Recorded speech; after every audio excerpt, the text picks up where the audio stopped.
Vamos dar continuidade aqui à filosofia medieval, agora tratando da escolástica, que é o período aí do final da Idade Média, iniciada ali por volta do século IX, século X, e vai aí até o século XIV. Alguns tradutores colocam até mesmo um pouco à frente a influência dessa filosofia da escolástica, é, em um momento em que a Europa está presenciando algumas transformações de âmbito econômico, político, cultural, impulsionado pelo Renascimento, primeiro ali pelo Renascimento carolígio, né, em que nós temos uma tentativa de reviver, de fazer uma releitura do tipo de vida, do estilo de vida, da filosofia, né, a centralidade da razão, colocando o homem como centro de explicação, de compreensão, né, do mundo, ou seja, o antropocentrismo, em um qual nós temos aí um renascimento da vida urbana, do comércio, o renascimento das artes, da literatura, de certa forma um pouco desprendido aí da própria hegemonia, do poder da Igreja Católica, do teocentrismo, enfim, é um período em, claro que há uma grande influência da Igreja ainda na produção renascentista, seja nas artes, na literatura, seja em diversos aspectos da vida social. Claro que a Igreja Católica vai ter grande influência, mas é um momento em que há uma maior abertura, um maior crescimento, uma maior influência da ciência, de pensadores que irão tentar compreender o mundo, a realidade, para além da perspectiva religiosa, para além da perspectiva cristã. Em um momento em que é introduzido na Europa o pensamento de Aristóteles, né, pelos os povos do Oriente Médio, em que, de certa forma, vai contrariar em alguns pontos, em alguma medida, a própria hegemonia e o poder do cristianismo, da Igreja Católica. Então, tentando buscar alguém que visse nesse pensamento aristotélico, né, desse momento histórico, não como uma forma de dissociar, mas de atrelar, de entender Aristóteles não como opositor, né, do fazer cristão, do pensar cristão, mas como de uma forma associada. E a Igreja Católica, né, vai ver principalmente em São Tomás de Aquino o maior expoente desse período histórico em que nós temos aí a criação, ou seja, o surgimento das escolas que posteriormente vão se transformar em universidades entre o século XII, XIII, XIV, em que nós teremos aí uma expansão e até mesmo uma certa autonomia da racionalidade.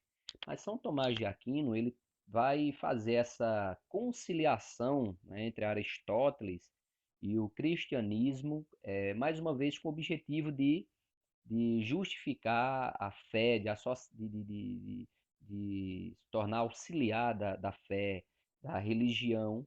E São Tomás de Aquino, indiscutivelmente, vai se tornar um grande teólogo, uma produção gigantesca, né, de obras. E nós iremos, claro, aqui discutir alguns pontos essenciais, os pontos mais importantes do pensamento de São Tomás de Aquino, que viveu aí entre 1225 a 1274, portanto viveu no século XIII depois de Cristo, ou seja, já estamos caminhando aí para a Baixa Idade Média, já estamos terminando a Idade Média praticamente, né? Não duraria mais tantos séculos assim, no qual há uma maior, digamos, maior crescimento, difusão da racionalidade, da filosofia clássica, impulsionada aí pelo Renascimento, esse movimento aí que busca descentralizar o entendimento do mundo da fé para a produção do próprio homem, ou seja, o antropocentrismo, o homem como produtor e explicador do mundo.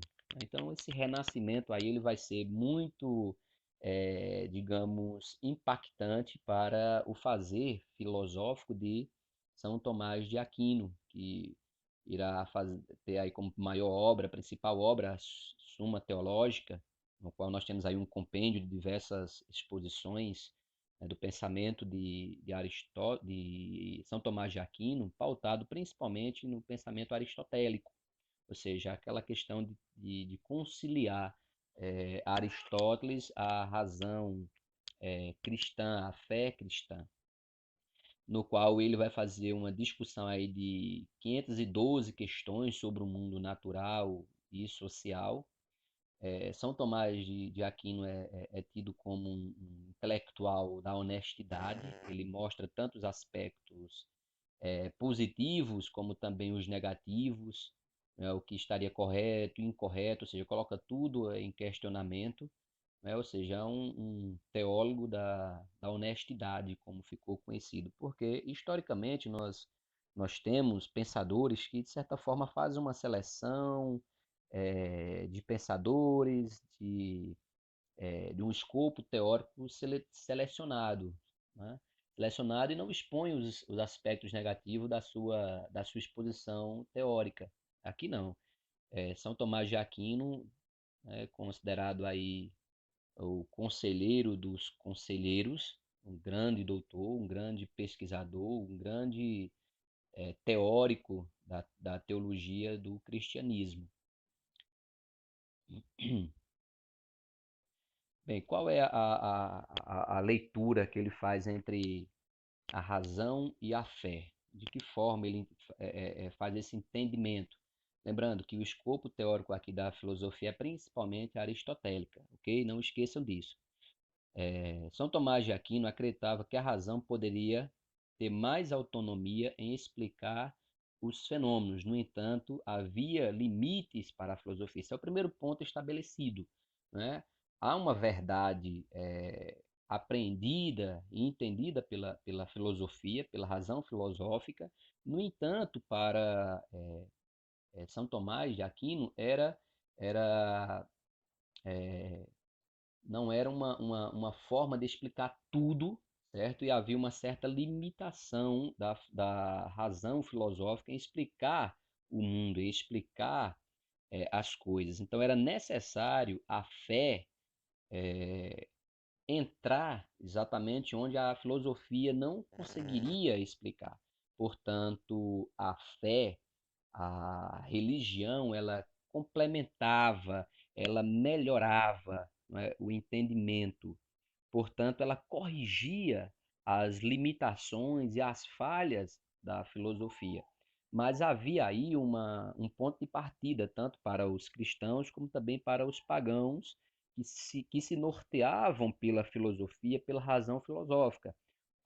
As duas partem de um mesmo pressuposto, que é a racionalidade, certo? No entanto, a razão ela tem limites, ela tem falhas em explicar as coisas. Portanto, a fé aí, ela, ela é uma forma de entender, de compreender o mundo de uma forma completa, em sua plenitude, né? Diferente da razão, que embora prepare para a fé, ou seja, ela é auxiliar para entender o mundo, as coisas do mundo, né, de como devemos agir, de como devemos proceder, de como devemos encarar o mundo, né, de que forma o mundo é constituído, enfim. Há um pressuposto, há um ponto inicial, é a racionalidade. No entanto, a razão ela tem limites, ela não consegue explicar tudo. Enquanto isso, a fé, né, a teologia, ela aparece aí como uma forma mais completa, né, de explicar o mundo. Portanto, há uma certa autonomia da razão, certo? Mas ela é ainda submissa, ela ainda é vista de uma forma incompleta de explicação do mundo, seja o mundo material, seja o mundo humano, o mundo social. Bem, um outro ponto importante de São Tomás de Aquino é que ele busca